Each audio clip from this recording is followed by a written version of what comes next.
मेरे प्यारे देशवासियों, आज मैं किसी राजनीतिक दल के समर्थन या विरोध में नहीं, बल्कि भारत के करोड़ों विद्यार्थियों के भविष्य की रक्षा के लिए बोल रहा हूँ। हम और आप जानते हैं कि कभी हम भी छात्र थे। आज जो टीचर हैं, आज जो न्यायविद हैं, आज जो लीडर्स हैं, सभी एक वक्त में छात्र थे। सबका दर्द समेटते हुए जो छात्र ना हो करके, जो दूसरी चौथी पांचवी पास करके व्यवस्था में घुसे हुए हैं और शिक्षा को तोड़ मरोड़ करके ख़त्म करना चाहते हैं, उन साजिशों को भी ख़त्म करने के साथ साथ जो आज जंतर मंतर पर अभिजीत दीपके और हमारे दोस्त जाने पहचाने आपके सोनम वांगचुक और उनके साथ बैठे अनेक शिक्षा व्यवस्था में जवाबदेही और न्याय की मांग कर रहे हैं। लोकतंत्र में शांतिपूर्ण आंदोलन संविधान द्वारा प्रदत्त अधिकार है। किसी भी लोकतांत्रिक सरकार की शक्ति विरोध को दबाने में नहीं, बल्कि उसे सुनने और उसका न्यायपूर्ण समाधान करने में होती है। सवाल केवल एक परीक्षा का नहीं, सवाल केवल किसी एक भर्ती या किसी एक परिणाम का नहीं है। सवाल उस विश्वास का है जिसके सहारे गरीब किसान अपनी ज़मीन बेचता है, मजदूर अपनी ज़िंदगी की कमाई लगाता है, माता पिता अपने बच्चों को पढ़ाने के लिए हर त्याग करता है। यदि शिक्षा व्यवस्था पर विश्वास डगमगा जाए तो केवल छात्र नहीं हारते, पूरा राष्ट्र हारता है। भारत युवा देश है। यदि युवाओं का विश्वास टूट गया तो विकास का हर दावा अधूरा रह जाएगा।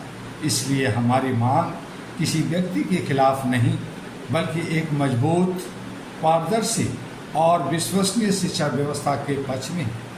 All India human rights association era का स्पष्ट मत है कि हर परीक्षा निष्पक्ष हो, हर चयन प्रक्रिया पारदर्शी हो, हर शिकायत की स्वतंत्र जांच हो और हर विद्यार्थी को न्याय मिले। शिक्षा अवसर का माध्यम होनी चाहिए, अन्याय का नहीं। आज हम सरकार से टकराव नहीं चाहते, बल्कि संवाद चाहते हैं। हम संघर्ष नहीं, समाधान चाहते हैं। लेकिन समाधान तभी संभव है जब छात्रों की आवाज़ सुनी जाए। मैं देश के सभी राजनीतिक दलों से भी कहना चाहता हूं कि पर छात्रों के भविष्य को राजनीति का हथियार मत बनाइए।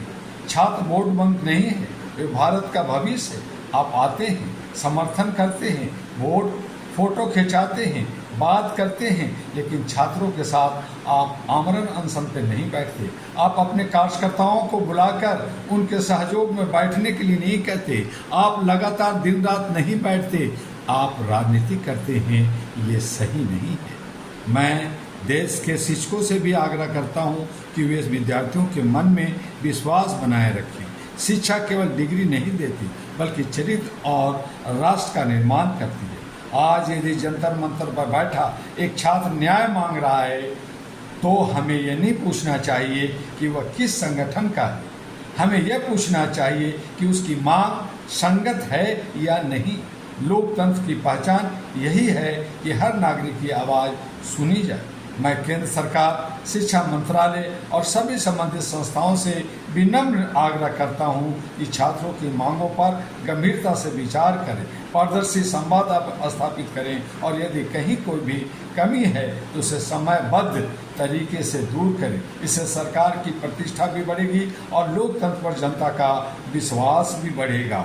All India human rights association सदैव मानवाधिकार, शिक्षा के अधिकार, समान अवसर और न्यायपूर्ण व्यवस्था के पक्ष में खड़ी रही है और आगे भी खड़ी रहेगी। हमारा विश्वास है कि एक मजबूत भारत वही देगा जहां हर छात्र को समान अवसर, निष्पक्ष परीक्षा और सम्मानजनक भविष्य में आइए हम सब मिलकर संकल्प लें, आंदोलन को सपोर्ट करें और सरकार इसमें गंभीरता के साथ सोनम वांगचुक के जो आमरण अनशन है उसको ख़त्म कर, मांग को पूरा कर, छात्रों को खुश करें। न्याय चाहिए, पारदर्शिता चाहिए, शिक्षा में ईमानदारी चाहिए, छात्रों का सम्मान चाहिए, युवाओं का भविष्य सुरक्षित चाहिए, लोकतंत्र में संवाद चाहिए, दमन नहीं।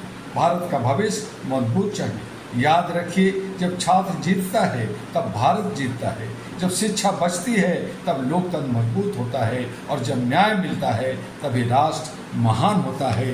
इसीलिए डॉक्टर दुआ आपका all India human rights association अहरा ये मांग करती है कि इस तरह का जो धरना प्रदर्शन, आंदोलन, आमरण अनशन हो रहे हैं, जिसमें लोग राजनीति की रोटियां सेक रहे हैं, जिसमें हर कोई अपना फ़ायदा देख रहा है, उससे थोड़ा ऊपर उठकर सरकार जो हमारा सेवक है उसे समझाएं और उसकी न्याय संगत जांच करने के बाद, और वहाँ जंतर मंतर पे जो पुलिस है, जो सिक्योरिटी है, वो भी जनता का सेवक है।